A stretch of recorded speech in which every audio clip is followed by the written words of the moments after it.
Chapter 7. Love. Love with capital L is the junction of love and hate. You may ask, why do you call it love with capital L? I call it love to create confusion in people, to create conflict, to create the paradox. And paradox generates infinity. And from the infinite, paradox is born. It was love that gave birth to the Ouroboros. People don't know what to think when it gets confusing. In this process, they create many ethereal objects and materializations of belief. It is tradition for it to be translated as a rainbow of all colors. If love is infinite, the ways it is expressed are also infinite. Love leads to creation, the only thing really self-sufficient. Everything else is not self-sufficient, but everything else is love. Including hate, which only exists because love allows its creation. Who hates, loves to hate. If a given entity hated to hate, this feeling would not be sustainable, and it would self-destruct. Hence, there is no entity who hates and doesn't love to hate. In this paradox, we have the constant change that leads to creation. How can we apprehend this contradiction in each one's daily life? Love is everything. Love is something different depending on the age. Go, come, go, come, go, come. It's also something different depending on the people. Give, get, give, get, give, get. Without love, nothing is possible. With love, everything is possible, including nothing being possible. With love, it's love. Without love, it's love. Without, with, without, with, without, with. All these differences have something in common. It is the inexorable sharing. Love is infinite victory. Love is victory in infinity.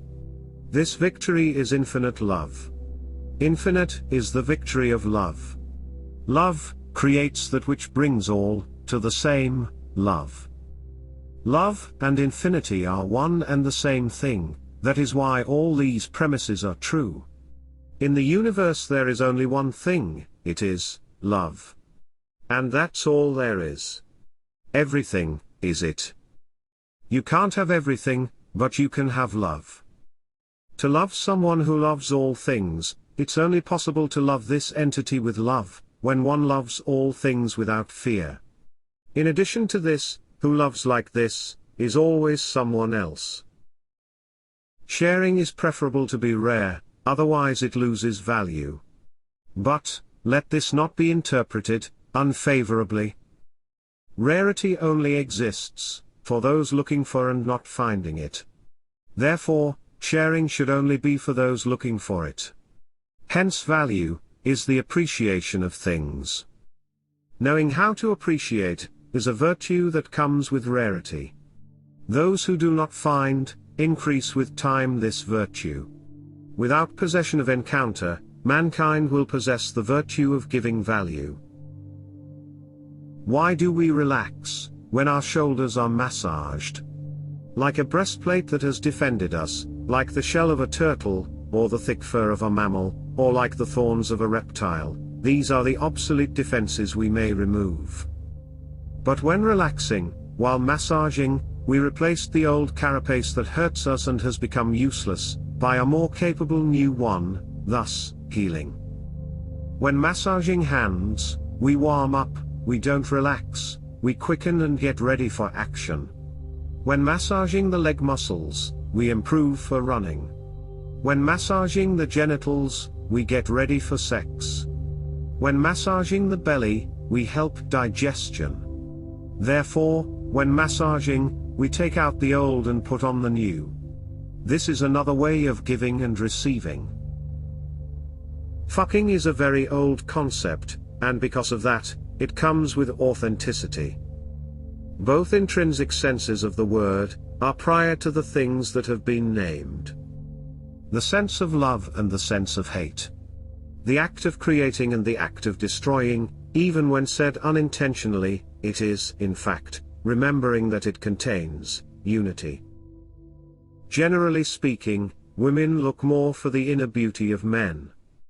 Generally speaking, men look more for the external beauty of women. Because external beauty is most sought after by men, for a woman, a violation is the use of her body without permission. Because internal beauty is more sought after by women, for a man, a violation is the obligation in showing certain feelings, when he doesn't feel them. Men exist that don't mind to pretend their feelings to please or deceive women. Women exist that don't mind to consent their bodies to please or deceive men. In managing sexual partners, most prefer quantity over quality, because it may have to do with food. Something instinctive it might be, because of a basic need for nutrition, this can be derived from. If they give you 2 high-quality cherries, you go hungry. If they give you many poor-quality cherries, you go hungry no more. Oh yes. But if you satiate your hunger, you will prefer quality, gourmet, exquisite and unusual property. In a fully matriarchal society, we would all belong to a hive, without any particular individuality, as happens in ants and bees. In a totally patriarchal society, we would all be individualists with armamentist reinforcement, raising the imperialist elite, as in lions and wolves. Neither man nor woman, alone, none is more efficient than the other. And together, they only wrinkle a landscape. Conceptually, sexuality and asexuality are not fundamentals limited to biology. In asexual reproduction, the individual only reproduces when the environment is pleasant and favorable, that is, the typology of being merges with the unobjectionable, ecology. This also happens in sexual living beings, but instead of an opportune environment to pleasantry, interest here is in having one, or more suitable partners. It's as if the evolution of the environment moves to systems incrementally more complex and somatic. The living beings. Also, a couple only reproduces obligingly when each of the partners is for each other nice and supportive. In this sense, asexual reproduction is sexual in relation to the environment. There are people who want to have children, even if they don't have a partner. Others have crises and reject them. These are examples of a sexual relationship with the surroundings. A conscious ecology. Between a cure and a poison, between desire and an obligation, between the blessing and the curse, between thinking and speaking, between the flower and the fruit, between management and the occasion, between acting and reacting, between here and there, between now and then, goes the reference and the identity. A straight line, and a circle.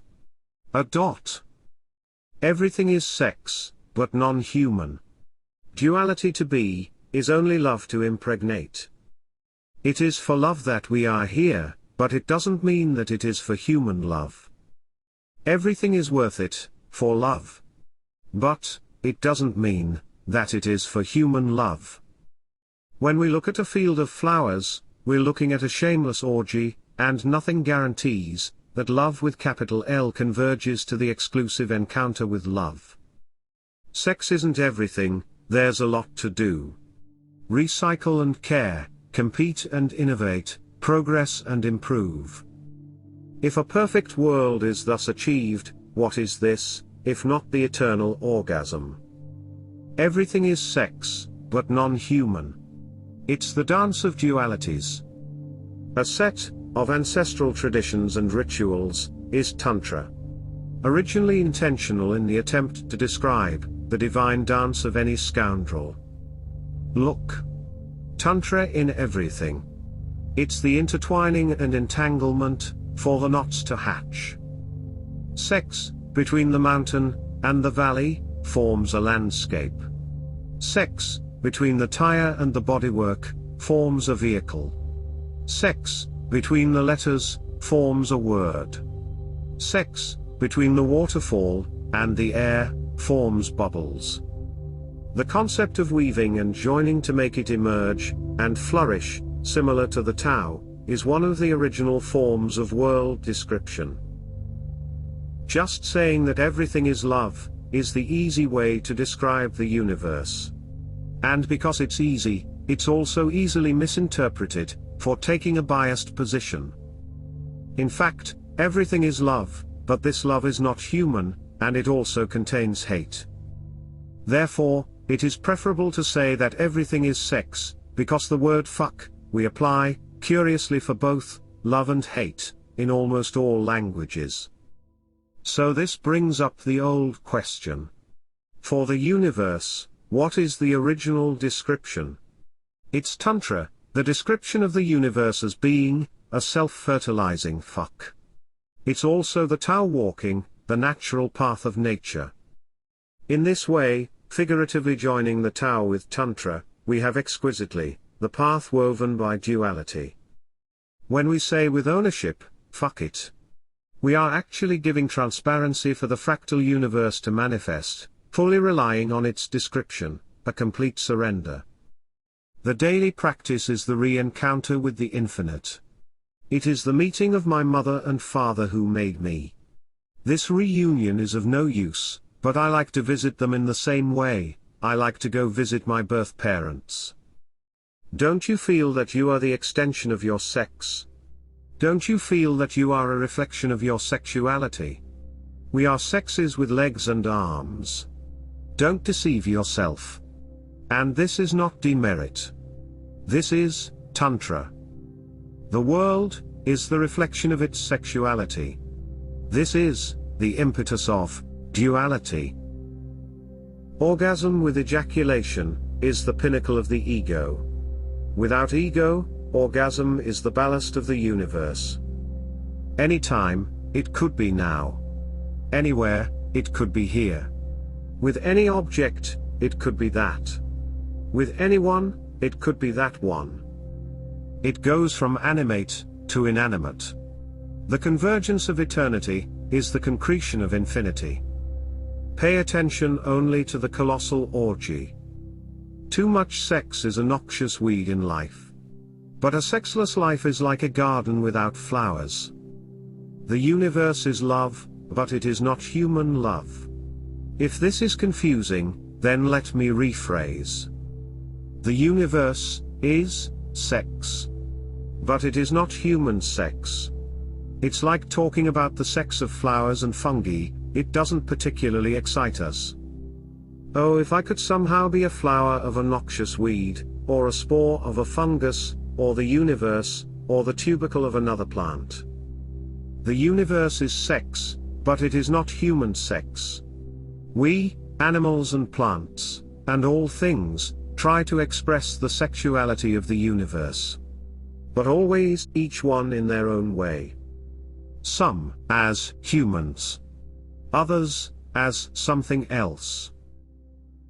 It is the seed that germinates in the ground, and not the ground that germinates in the seed. The minority is the seed, the majority is the ground. If the majority were the seed, one would never feel the change. The word change, if it could be self-fulfilling, it would be constantly changing. The word car would be a box with tires and a steering wheel. The word stop, on the other hand, would cease to exist. However, it continues to persist, because I give it change.